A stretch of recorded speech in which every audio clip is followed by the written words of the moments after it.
Hi everyone, my name is Dr. Bahareh Moshtagh and I am a naturopathic doctor, and today I'm going to guide you along and tell you the many benefits of diaphragmatic breathing.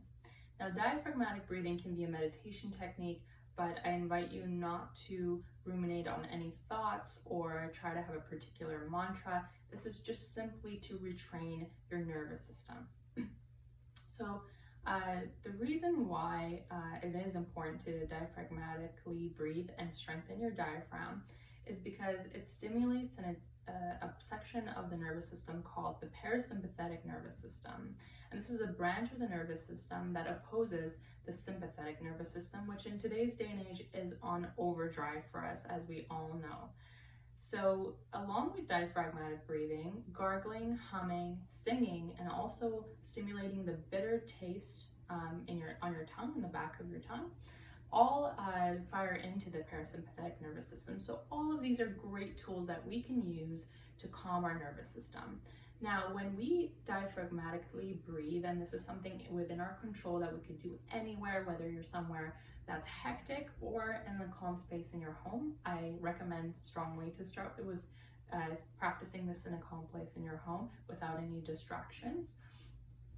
When we begin to do this practice for about 20 minutes twice a day, and you can work your way up to this, what we're accomplishing is something called heart rate variability, which is what we want. We want our heart rate to become more variable minute by minute throughout the day.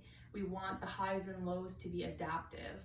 And in the long run, one of the other many benefits of diaphragmatic breathing are the reduced blood pressure and changes in your mood, decreased anxiety, sadness, and we become more resilient and adaptive to life stressors. So that's really the ultimate goal.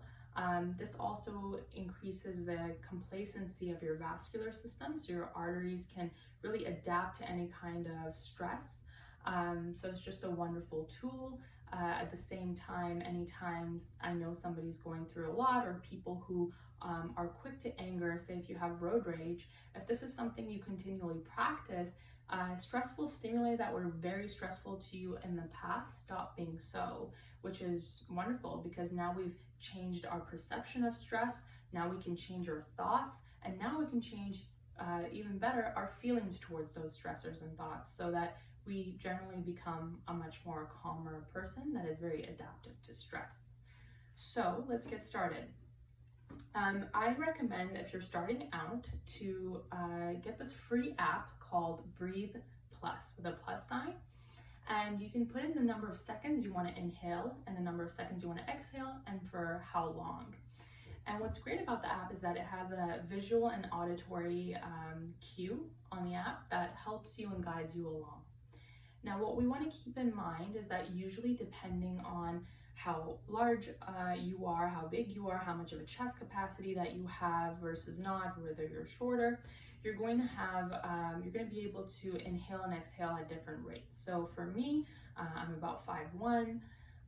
For me, I inhale for about 4 seconds and I exhale for about 5 to 6 seconds. Depending on my aerobic capacity, if I'm very, very, very in shape aerobically, I can maybe inhale for 5 seconds and exhale for 7 to 8 seconds, for example. So that's the key thing you want to keep in mind. Now, every time we inhale, say I put my hand here and here, and we want to make sure we're not inhaling with our chest, because then it's not diaphragmatic breathing. We're so trained to suck in our belly, and that's not what we want to do. We want to relax, posture upright. We want to sit in a way where we are squeezing our shoulder blades together in a comfortable way. We want to make sure that our legs or thighs are at a declined angle and feet flat on the floor and legs parallel. This really opens up the chest and creates an optimized body position for this type of breathing.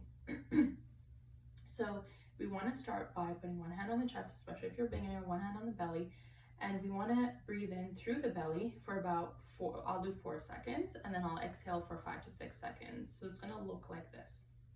I'm going to exhale all the air out first.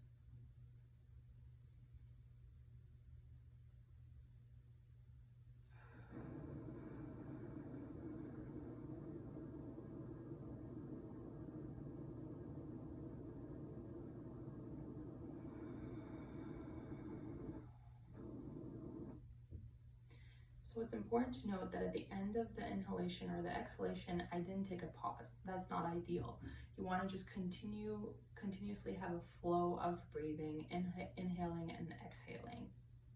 And all you really want to do is only focus on the breathing. It's natural initially to have some chest movement, but you want to try and make sure to reset yourself, exhale all the air out, and go right back to belly breathing like so. This is what really strengthens the diaphragm, pinches the phrenic nerve, which then stimulates the parasympathetic nervous system branch. Another thing to note is that when you are going to breathe out, imagine that you're breathing out through a straw with some honey or molasses in it. So you're pushing and creating resistance against that molasses, for example, in a way where it builds the strength of the diaphragm. So it's not just passively exhaling. You really want to control, and you want to make sure that the movement of your belly and the number of seconds you're doing that for is all equal. And what I mean by that is that we don't just jump all the way to inhalation and hold. We really want to inhale in a very controlled manner and exhale again in a very controlled manner. So I invite you to try this breathing technique and try it out for about a month to 2 months, and then you might notice the benefits and let me know how that turns out for you. Let me know if you have any questions about this technique, but I think it's a wonderful, highly effective, well-researched strategy to help you cope with stress and to make you more resilient and healthy and mindful human beings. So thank you for watching this, and I hope it was very helpful for you. Until next time, I'm going to give you a few more techniques in terms of a variety of different kinds of meditations like guided imagery. So thank you and have a wonderful week. Stay healthy and stay safe.